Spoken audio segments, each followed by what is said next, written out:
Grandmaster of মুই থাই, যিজন ব্যক্তিৰ সান্নিধ্যত গোটেই বিশ্বত মুই থাইৰ তেখেতেই লক্ষ লক্ষ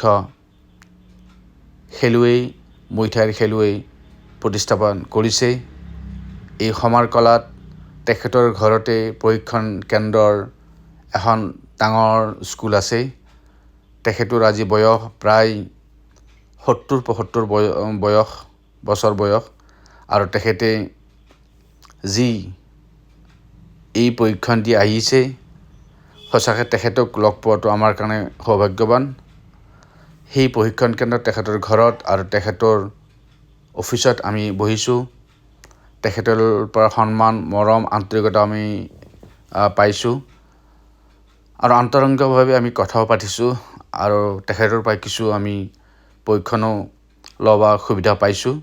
গতিকে তেনেকুৱা এজন মহান ব্যক্তি বেংকক চহৰৰ গোটেই বিশ্বৰ দৰবাৰত তেখেতে যি প্ৰতিস্থাপন কৰিছে, বিভিন্ন খেলুৱৈ, লক্ষ লক্ষ খেলুৱৈ, গতিকে তেখেতক আপোনাৰা ভাল পাব। মই অসমৰ আমাৰ স্বাভিমানী গামোচা তেখেতক মই সন্মান দিছোঁ সেই গামোচাৰে, আৰু তেখেতে খুব আপ্লুত হৈছে, ভাল পাইছে, আৰু তেওঁৰ পৰা আমি মানপত্ৰ সন্মান পাইছোঁ। গতিকে তেনেকুৱা এজন মহান ব্যক্তিক আমি সন্মান চিনাকি কৰাই দিলোঁ আপোনালোকক। তাকেই অনাগত জীৱনত জীয়াই থকালৈকে নিশ্চয় সমৰ কলত জীয়াই আছোঁ, থাকিম। জয় আই অসম, জয় হিন্দ, ধন্যবাদ।